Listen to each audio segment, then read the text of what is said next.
Meron yatang gagawing transaction itong Phoenix Fuel Masters at itong Northport Batang Pier.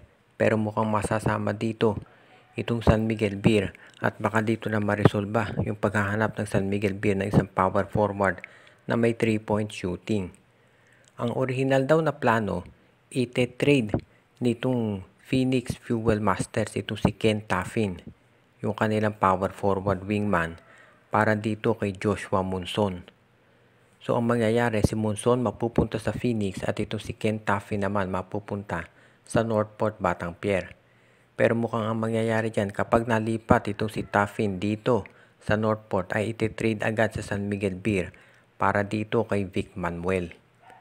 So ang mangyayari dito, isang 3-team trade at itong si Taffin nga ay mapupunta dito sa SMB. Ito ay isang proposal pa lamang, hindi pa kumpirmado, at sa tingin ko, makatutulong ito sa San Miguel Beer kung sakasakali dahil itong si Taffin ay merong 3-point shooting na hinahanap ng SMB ngayon sa kanilang big men. Kaya kung sakasakaling mangyari yan, makikita natin dito na mareresolba na yung paghahanap ng San Miguel Beer ng isang stretch 4. So kung ito ay matuloy, ang Phoenix naman makikinabang din dahil makukuha nila itong si Joshua Monson na alam natin ay maganda na ang nilalaro. Itong si Vic Manuel, alam natin dapat sa Northport talaga yung naglaro pero na-trade ka agad sa SMB. Kaya ngayon kung sakasakaling mabalik siya sa Northport, ito na ang pagkakataon talaga na magamit siya ng Batang Pier. Sa ngayon din, masasabi natin na itong San Miguel Beer, kung sakaling makuha nila si Taffin, hindi na nila siguro kailangan panghanapin itong si Troy Rosario o kung sino pa man big men. Depende na rin yan siguro sa pangangailangan ng management. Pero sa ngayon, sa tingin ko, itong si Ken Taffin magiging magandang addition yan dito sa San Miguel Beer kung sakasakaling ang proposal ito ay matuloy. Totoo nga ba na itong si Prince Capiral ay isa dun sa mga tinitignan ng San Miguel Beer na kunin bilang backup big man? Si Capiral ngayon ay isang unrestricted free agent sa PBA pagkatapos siyang bitawan ng Northport Batang Pier, kabilang na rin si MJ Ayaay. Itong si Capiral, ayon dito sa mga reports, ay bibigyan ng kontrata nitong Abra na nasa MPBL ngayon, pero posible din daw na ito'y tignan ng San Miguel Beer at kuning big man dahil ito raw si Noy Baclao ay hindi na binigyan ng contract extension ng San Miguel Beer. So tignan natin kung si Capiral nga ay kukunin ng SMB. Noon si Capiral ay naglalaro pa sa Barangay Ginebra, nakilala yan dahil sa ganda ng kanyang outside scoring. Hindi yan inside player, outside scorer talaga itong si Capiral. Samantala naman nung nalipat siya dito sa Northport, bumagsak talaga yung laro niya at dumating nga doon sa point na hindi na binigyan ng kontrata ulit nitong Batang Pier. So sa tingin ko itong si Capiral, pwede nga kunin niya ng SMB pero sa tingin ko susubukan muna ng San Miguel Beer na kunin itong si Troy Rosario o di kaya itong si Jason Perkins o Ken Taffin bago tignan itong si Capiral. Dahil si Capiral hindi yan inside player na katulad ni Mowala Tautuba. Siguro ang unang gagawin muna ng San Miguel Beer ay susubukan kumbinsihin si Tautuba na mag-stay doon sa team o kung desidido talaga siya magpa-trade ay kukuha sila ng ibang backup center. Sa ngayon si Capiral naman kung sakaling hindi makuha ay posible pa rin na maglaro nga doon sa NPBL katulad nitong si MJ Ayaay, si Carl Brian Cruz at si Mike Tolomia na malamang dyan din ang punta ngayon. So abangan na lang natin kung itong si Capiral ay dyan mapupunta sa NPBL o kukunin ng San Miguel Beer bilang isang backup big man. Pero sa ngayon na maliwanag dito, maraming PBA players ang nawawalan ng trabaho kaya mukhang kinakailangan na talaga na magdagdag ng mga teams. Si Greg Slaughter nga ba ay babalik na dito sa PBA?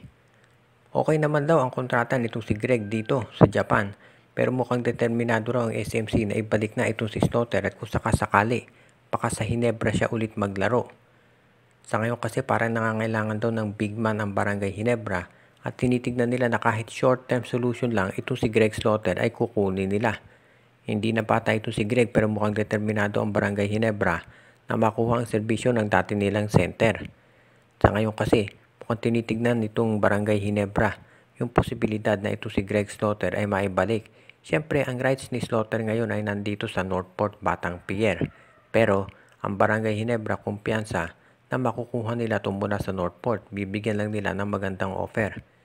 Siyempre para matuloy ito, kailangan una-una i-buy out ng Northport yung kontrata nitong si Greg Slaughter mula sa Japan team niya Pagkatapos, pipirma siya ng kontrata dito sa Northport at saka ite-trade dito sa Barangay Ginebra. O di kaya naman, yung rights niya ay ite-trade na ng Northport directly sa Ginebra kapalit ng either mga players o mga draft picks, depende yan sa magiging usapan nila. So ang maliwanag dito, mukhang itong Northport Batang Pier ay handa namang pakawalan itong si Greg Slaughter at mukhang ayaw na maglaro sa kanila nito. Kaya tignan natin kung sakasakali nga na matuloy ang ganitong klaseng trade. Ang maliwanag dito, itong Barangay Ginebra, kung sakaling itutuloy itong transaksyon na to, ay dahil nangangailangan sila ng isang big man. At alam natin lahat na siguro tumitingin din sila sa draft, pero sa nilalaro ngayon ng Converge, mukhang maliwanag na sila ang makakakuha dito kay Justin Baltasar. At syempre dahil nga itong Terra Firma at Blackwater na nanalo na rin. So mukhang ang tinitignan ngayon ng Barangay Ginebra ay yung posibilidad na ito nga si Greg Slaughter kahit pansamantala ang maging solusyon nila sa pangangailangan ng big man. Pagkatapos matalo nitong Meralco Ball sa NLEX Road Warriors kagabi, mukhang kinakailangan na talagang matuloy yung balitang revamp dito dahil hindi maganda ang umpisa nila dito sa Philippine Cup. Sa ngayon kasi ang siguro nakita natin na maganda naman ang nilaro ni Chris Newsome, siya nga ang top scorer dito. Pero hindi maiiwasan na mayroong tinatawag na cloud of uncertainty dito sa Meralco Balls ngayon, lalo na at yung pangalan nga ni Newsome ay nalilink sa iba't ibang koponan dahil ito nga ay magiging unrestricted free agent. So ito ngayon na tinitignan mabuti siguro ng management ng Meralco at sigurado nakaka-apekto na rin ito doon sa mga players. Siyempre kung ikaw si Chris Newsome, hindi mo rin alam kung saan ka mapupunta. At ang Meralco Balls management siguro hindi rin alam kung ano gagawin kay Newsome kung ite-trade na o hindi. Ang maliwanag dito, itong Meralco Balls, hindi yan papayag na basta na lang mawala. Ito si Chris Newsome na hindi nakakakuha ng kapalit. Dahil syempre gugustuhin nila na si Newsome ay hindi maging unrestricted free agent. Dahil kapag yun ay nangyari, baka umalis na lang si Newsome at magpunta sa Ginebra. Walang makatira dito sa Meralco Balls.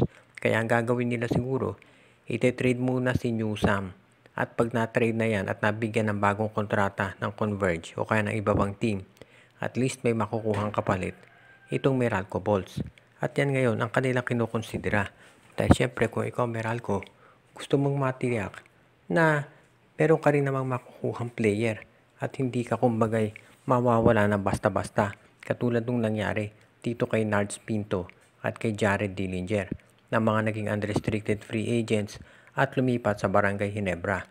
Kaya sa ngayon, ito ang dahilan siguro kung ba't ang Meralco ay nag-i-struggle dito sa Philippine Cup dahil hindi sila sigurado kung sino ang mananatili at kung sino ang matitrade dito sa kasalukuyan nilang lineup na ginagamit ngayon. Shoutout kay Joseph Pineda, Donel Santiago, Jason Mendoza, RG Bueno at Darina family, Ronald Barbosidad, Junel Alagon at Serino Valles family, Edwin Carmona Jr., Katsakino Dokusin, binabati din natin si Dexter Domer, Luis Alon, Jonald Malyari, Romeo Conchada, John Ray Mark Isuela, pati na rin si Noel Corpus, Princess Yumi Corpus at Girlie Baduria, Joshua Giray, Espeo, Rosales family, JJ Sibum, Junjun, Angie, Patpat, at P-Boy Matas, Dionisio Santiago, Rico Olarte, at si OG, Elen, Gio, at Gia Santillana, at ang Tagte family, at ang iba pa nating taga-subaybay.